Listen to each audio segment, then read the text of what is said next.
అందరికీ నమస్కారం అండి. తెలుగు కథల వేదికకు స్వాగతం.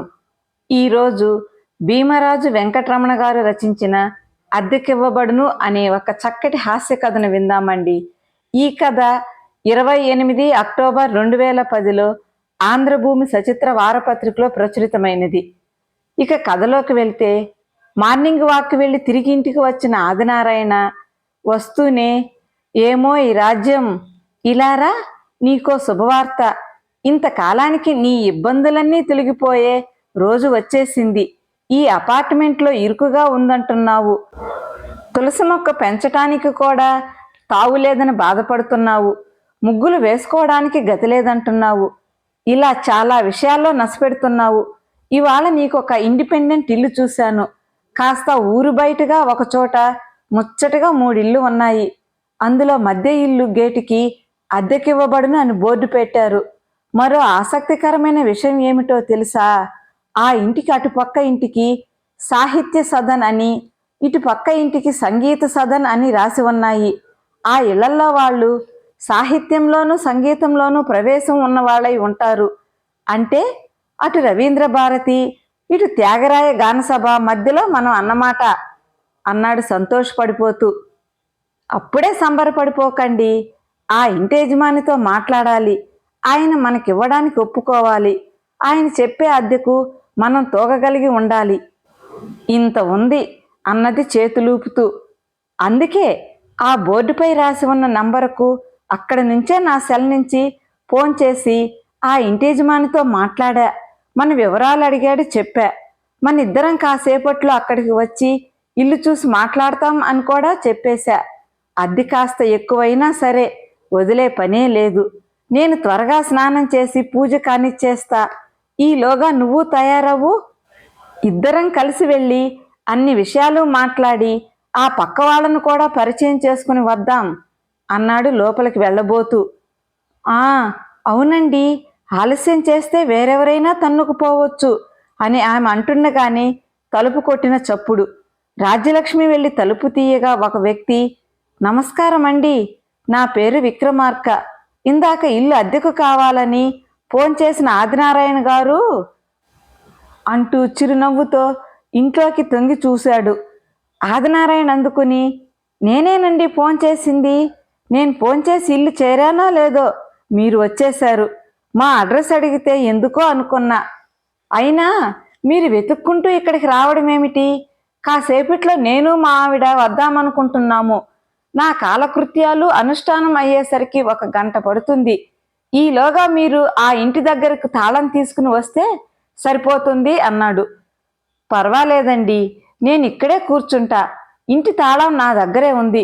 ముగ్గురం కలిసి వెళదాం అన్నాడతను. దంపతులు ఒకరి ముఖం ఒకరు ఆశ్చర్యంగా చూసుకున్నారు. అతని వాలకం అర్థం కాని ఆదినారాయణ అయోమయంగా బాత్రూం వైపు నడిచాడు.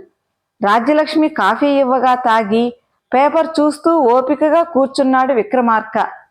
తయారై వచ్చిన ఆదినారాయణ, ఇప్పుడు చెప్పండి, అసలు అద్దె ఏమాత్రం చెబుతున్నారు అడిగాడు. దాందేముందండి, మీ ఇష్టం, ఎంతో కొంత ఇవ్వండి అన్నాడతను. భార్యాభర్తలిద్దరూ తెల్లబోయి మళ్ళీ ఒకరి ముఖం ఒకరు చూసుకున్నారు. మా ఇష్టమేమిటండి, మేము 100 రూపాయలు అంటాము. ఇల్లు ఇస్తారా అడిగాడు ఆదినారాయణ నవ్వుతూ. ఓ, అలాగే కానివ్వండి అన్నాడతను తను చిరునవ్వు చిందిస్తూ.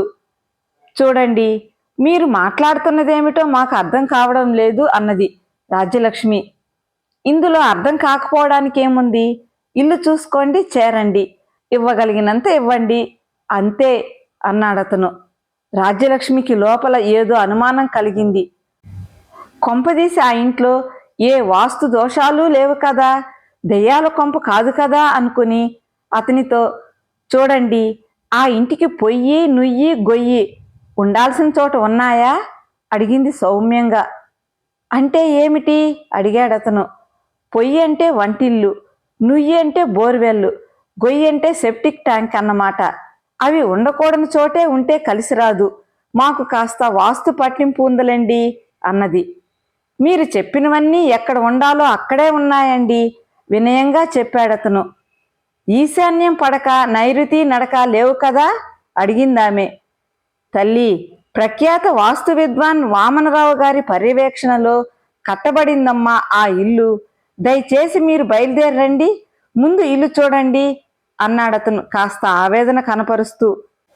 మరి అద్దె ఇంత అని ఎందుకు అడగటం లేదు అడిగింది రాజ్యలక్ష్మి.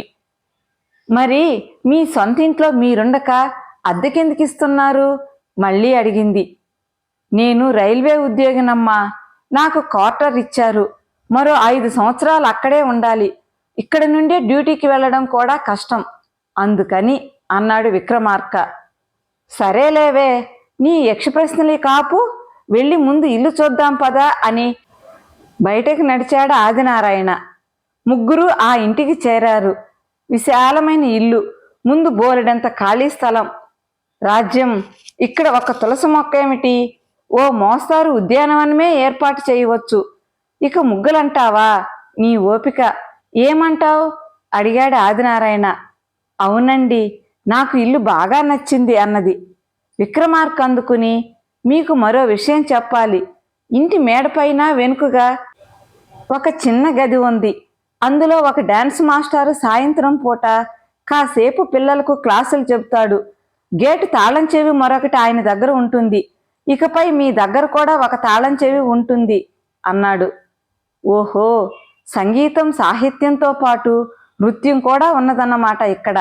ఇంకేం, మహా గొప్ప కాలక్షేపం అన్నాడు హుషారుగా. ఆ దంపతుల ముఖంలో ఆనందం చూసి ఊపిరి పీల్చుకున్నాడు విక్రమార్క. ఇల్లు క్షుణ్ణంగా పరిశీలించి వెంటనే చేరుతామని చెప్పారు. విక్రమార్క వారికి ఇంటి తాళాలిచ్చి సంతోషంగా వెళ్ళిపోయాడు. పక్కింటి వాళ్ళని పరిచయం చేసుకున్నారు. ఆ ఇంట్లో చేరుతున్నందుకు వారు కనపరిచిన సంతోషం ఆ దంపతులని మరీ ఆకట్టుకుంది. వెంటనే వ్యాను మాట్లాడుకుని చేరిపోవాలి అనుకుని బయలుదేరిన దంపతులకి అద్దె విషయంలో ఆ యజమాని అంత ఉదాసీనంగా ఎందుకున్నాడా అనే అనుమానం మాత్రం వీడిపోలేదు. సాయంత్రానికి ఇంట్లో చేరి ముఖ్యమైన సామాను వరకు సర్దుకుని వరండాలో విశ్రాంతి తీసుకుంటున్నారు ఆదినారాయణ దంపతులు. కాసేపటికి పక్కింటి సాహితీ నిలయం నుండి వచ్చాడు దండపాణి. నమస్కారం అండి, అంతా సర్దుకున్నారా? మీరు మా పక్కన చేరడం నిజంగా మా అదృష్టం. మీరు రిటైర్డ్ తెలుగు ఉపాధ్యాయులని చెప్పారు. నా అభిరుచికి తగ్గట్లు దొరికారు. ఏదో కాస్త సాహితీ చర్చ జరుపుకోవచ్చని నా ఆశ అన్నాడు. అంతకన్నా కావాల్సిందేముందండి, ఈ క్షణమే మొదలుపెట్టినా నాకేమీ అభ్యంతరం లేదు. చెప్పండి మీ రచనల గురించి అని. రాజ్యం, నాకు దండపాణి గారికి కాఫీలు పట్రా అన్నాడు ఆదినారాయణ. దండపాణి మహాదానందంతో తన వెంట తెచ్చిన పుస్తకం తెరిచాడు. నేను మీకు మొదట వినిపించబోయే వ్యాసం రావణ కుంభకర్ణ యుద్ధం అన్నాడు దర్పంగా. రావణ కుంభకర్ణ యుద్ధమా అని ఆశ్చర్యపోయి తమాయించుకుని, అయ్యా దండపాణి గారు, మీకు తెలుసో లేదో, రావణుడికి కుంభకర్ణుడికి యుద్ధం జరగలేదు. రావణుడికి విభీషణుడికి సంవాదం జరిగింది. మంచి చెబితే అతను వినలేదు, అందుకని విభీషణుడు వెళ్ళిపోయాడు అన్నాడు. అదే సార్, అక్కడే ఉంది. మీకందరికీ తెలిసింది ఇంతవరకే. కానీ నా పరిశోధనలో నేను కొన్ని ఆసక్తికరమైన విషయాలు కనిపెట్టా. అసలు కుంభకర్ణుడికి అంత నిద్ర ఎందుకు వస్తుందో తెలుసా? అతనికి నిరంతరం మత్తుమందు, అంటే మన భాషలో ఎనస్థీషియా అన్నమాట. అది ఇచ్చేవాడు రావణుడు. నిద్ర లేచినప్పుడల్లా ఇచ్చేవాడు. అలా అతని నిద్రపుచ్చి అతనికి సంబంధించినవన్నీ అనుభవించేవాడు. ఆ విషయం సేవకుల ద్వారా కుంభకర్ణుడికి తెలిసి ఒకరోజు మత్తుమందు తాగకుండా జాగ్రత్త పడటమే కాకుండా రావణుడితో యుద్ధానికి తలపడ్డాడు. అది విషయం అన్నాడు మేధావిలా పోజు కొడుతూ. ఆదినారాయణకు కడుపులో తిప్పుతున్నట్లు, గుండెలో కాస్త మండుతున్నట్లు అనిపించింది. నోటమాట రాలేదు. తెలుగు మాస్టర్ కావడమే అందుకు కారణం. మంచినీళ్లు కావాలన్నట్లు సైగ చేశాడు. అది గమనించిన అతని భార్య గ్లాసుతో మంచినీళ్లు తెచ్చి తాగించి, ఏమిటండి, ఏమైంది, అలా అయిపోయారు అడిగింది. ఏమీ లేదని ఆమెకు చెప్పి లేని ఓపిక తెచ్చుకుని, మీరు గతంలో ఏ పని చేసేవారు అడిగాడు. చాలా పనులే చేశాను సార్. మొదట 4 మాస్టర్లను పోగేసి ఒక స్కూల్ పెట్టా. కొన్ని కారణాల వల్ల అది మూసేయాల్సి వచ్చింది. తర్వాత మోటార్ సైకిల్ మెకానిక్ షెడ్ పెట్టా. అదీ కలిసి రాలేదు. తర్వాత చిట్టీలు నడిపా, ఉపయోగం లేదు. ఈలోగా ఊర్లో నాకున్న స్థలానికి మంచి రేటు వస్తేనూ అమ్మేసి ఇక్కడ ఇల్లు కట్టుకుని స్థిరపడ్డా. ప్రస్తుతం ఏ పని చేయాల్సిన అవసరం లేదు. ఇదిగో ఇలా పరిశోధనలు చేసి కథలు వ్యాసాలు రాస్తుంటా అని పాఠంలా ఒప్పజెప్పాడు దండపాణి. ఆదినారాయణ నిస్సహాయంగా శూన్యంలోకి చూస్తుంటే గమనించిన రాజ్యలక్ష్మి, ఇంకా కొన్ని సామాన్లు సర్దాలి కదండి, లోపలికి రండి అని భర్తను పిలుస్తూ, తర్వాత పెట్టుకోకూడదు ఈ చర్చ అన్నది. దానికి దండపాణి, ఓ అలాగేనమ్మా, పక్కనేగా ఉండేది, రోజు పొద్దున సాయంత్రం వస్తుంటాగా అంటూ లేచి వెళ్ళిపోయాడు. రాజ్యం, నీ సమయస్ఫూర్తికి మెచ్చుకోవాలి సుమా. ప్రస్తుతానికి బ్రతికిపోయా, మళ్ళీ వస్తానంటున్నాడు ఎలా? వీడి సాహిత్యం సంతకెళ్ళా. రాముడు లేడనేవాళ్ళు, కృష్ణుడు లేడనేవాళ్ళు ఒక పక్క, ఇప్పుడు పరిశోధన పేరుతో పురాణాలని ఇష్టం వచ్చినట్టు మార్చేవాళ్ళు తయారయ్యారు. ఎవరెవరికో యుద్ధాలు పెట్టడం, ఎవరెవరికో అక్రమ సంబంధాలు అంటగట్టడం, మంచి వాళ్ళని దుష్టులుగా చిత్రీకరించడం, దుర్మార్గులను అమాయకులుగా వర్ణించడం కూడా చేస్తారు. జనాల దృష్టిని ఆకర్షించడానికి ఏమైనా చేస్తారు. నాలాంటి వాడికి ఇది నిజంగా నరకయాతనే అంటుండగా అటు ప్రక్కింట్లో నుంచి వస్తున్న శబ్దాలు విని, రాజ్యం, ప్రక్కింట్లో గ్యాస్ సిలిండర్ ఈడుస్తున్న శబ్దం, గ్యాస్ ఆటో వచ్చి ఉంటుంది, మనం అక్కడ బుక్ చేసిన సిలిండర్ ఇక్కడ ఇవ్వమని అడుగుదాం పదా అని భార్యతో సహా ప్రక్కింటికి వెళ్ళాడు. అక్కడ గ్యాస్ ఆటో ఏదీ లేదు. ఆ ఇంటి యజమాని గటికాచలం కూర్చుని వైలన్ వాయిస్తూ కనపడ్డాడు. మీరు వైలన్ వాయిస్తున్నారా? నేను గ్యాస్ సిలిండర్ ఈడుస్తున్నారనుకున్నానండి అన్నాడు తొందరపడి. ఆయనకు కోపం నషాళాన కంటింది. ఏమిటి, నా వైలెన్ వాద్యం మీకు సిలిండర్లు డ్రమ్ములు ఈడుస్తున్నట్లు వినబడుతున్నదా? అసలు సంగీత జ్ఞానం ఉన్నదా మీకు అని కసురుకున్నాడు. లేదులేండి, పొరపాటుగా అర్థం చేసుకున్నాం, వస్తాం అన్నాడు ఆదినారాయణ. వెంటనే ఇంట్లోకి వచ్చేశారు ఆ దంపతులు. అదేమిటండి, సంగీతం జ్ఞానం లేదని ఆ పెద్ద మనిషి అంటుంటే అవునని చెప్పి వచ్చేశారు.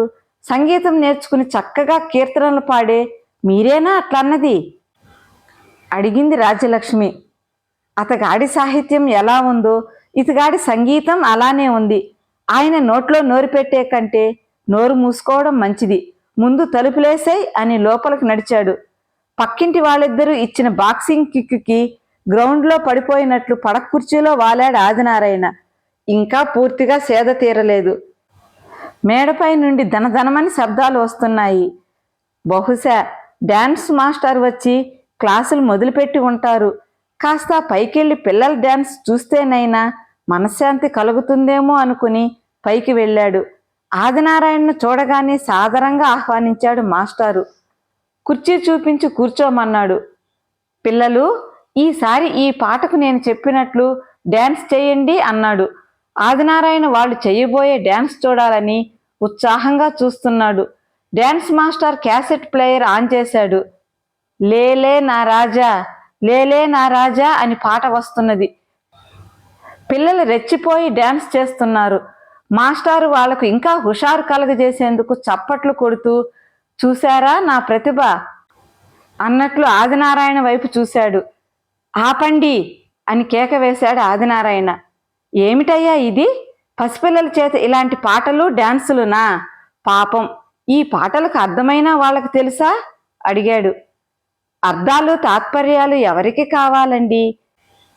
ఇలాంటి పాటలు, వాటికి తగ్గ డ్రెస్సులు వేసి టీవీలో గంతులేద్దాంరా అనే డ్యాన్స్ కాంపిటీషన్లో ఆడించాలి, ఫస్ట్ ప్రైజ్ కొట్టాలి, అంతే. వీళ్ళ తల్లిదండ్రులది నాది అదే ధ్యేయం అన్నాడు.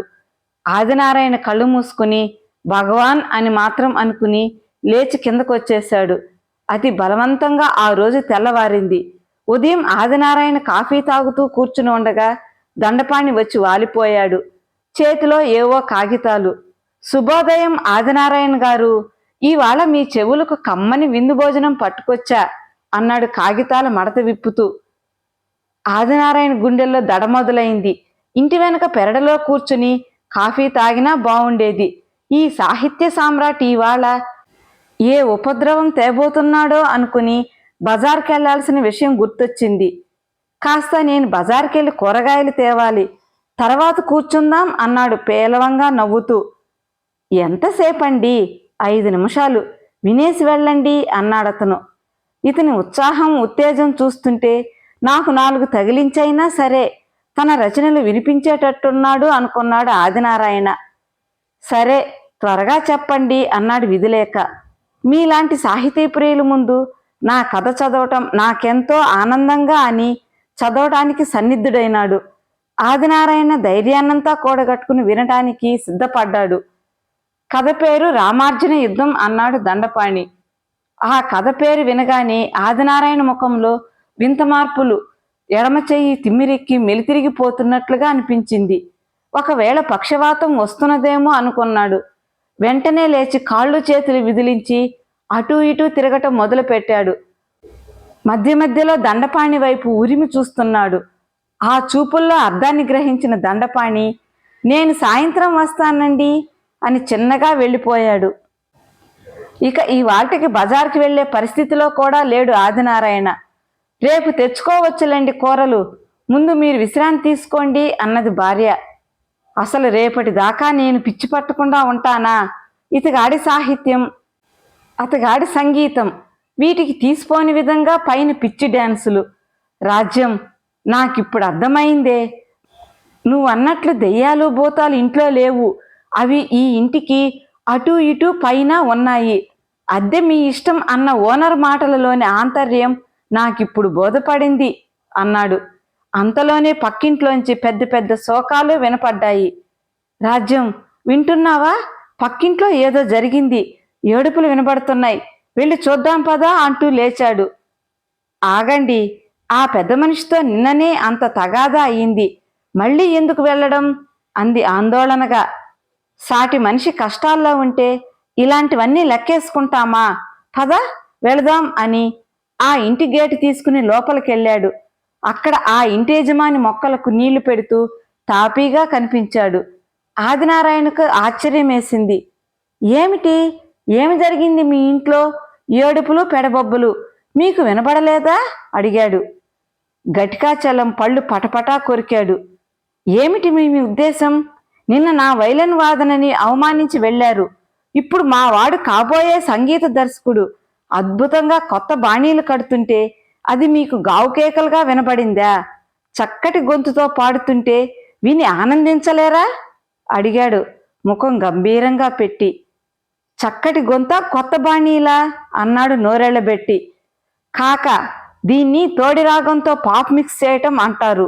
అసలు పాప్, ర్యాక్ అంటే మీకు తెలుసా? వాటిల్లో గనక మన అన్నమాచార్య త్యాగరాజ కీర్తనలు పాడితే జనం చిందులేయరు అన్నాడు గటికాచలం ముఖం వీరావేశంగా పెట్టి. ఆ తోడి రాగం ఆదినారాయణకు ప్రాణాలు తోడేసే రాగంలా అనిపించింది. పాప్ మిక్సింగ్ వింటుంటే తనని మిక్సీలో పడేసి తిప్పుతున్నట్లు అనిపించింది. ఇక ఆయన చెప్పిన బాణీలలో కీర్తనలు వింటే ఆదినారాయణ తల తిరిగిపోతోంది. 10 మంది దుండగులు వచ్చి మీద పడి చితక బాదుతున్నట్లుగా ఉంది. కుప్పకూలిపోయే పరిస్థితిలో ఉన్నాడు. అది గమనించిన అతని భార్య అతన్ని చెయ్యి పట్టుకుని ఇంటికి తీసుకుపోయింది. 1 గంట తర్వాత గాని తేరుకోలేకపోయాడు. రాజ్యం, నా మనసు కళావికలమైపోయింది. ఈ 3 రకాల ఆటుపోట్లకు తట్టుకుని మనం ఇక్కడ ఎలా రోజులు గడపాలో అర్థం కావడం లేదు అన్నాడు దిగులుగా ముఖం పెట్టి. ఏమండి, మనం ఖాళీ చేసిన అపార్ట్మెంటు ఇంకా ఎవరికీ ఇచ్చి ఉండరు. వెంటనే వెళ్ళి మాట్లాడిరండి. వస్తూ వ్యాన్ కూడా తీసుకురండి. ఈలోగా సామాను సర్దేస్తాను అన్నది రాజ్యలక్ష్మి. ఆదినారాయణ ముఖంలో కఠిన కారాగారం నుంచి విడుదలైన ఖైదీ ముఖంలో కనబడే ఆనందం. హుటాహుటీన బయటకు బయలుదేరి వెళ్ళాడు. మరుసటి రోజు విక్రమార్క వచ్చి గేటుకి ఎప్పటిలాగే అద్దెకివ్వబడును బోర్డును తగిలించి వెళ్ళాడు. కథ సమాప్తమండి. కథ నచ్చితే లైక్ చేయండి. మీ అభిప్రాయాన్ని కామెంట్ రూపంలో తెలియజేయండి. మరిన్ని చక్కటి కథల కోసం మన ఛానల్ని సబ్స్క్రైబ్ చేసుకోండి. కథ విన్నందుకు ధన్యవాదాలండి. మరలా మరో చక్కటి కథతో కలుసుకుందామండి. అంతవరకు సెలవా మరి.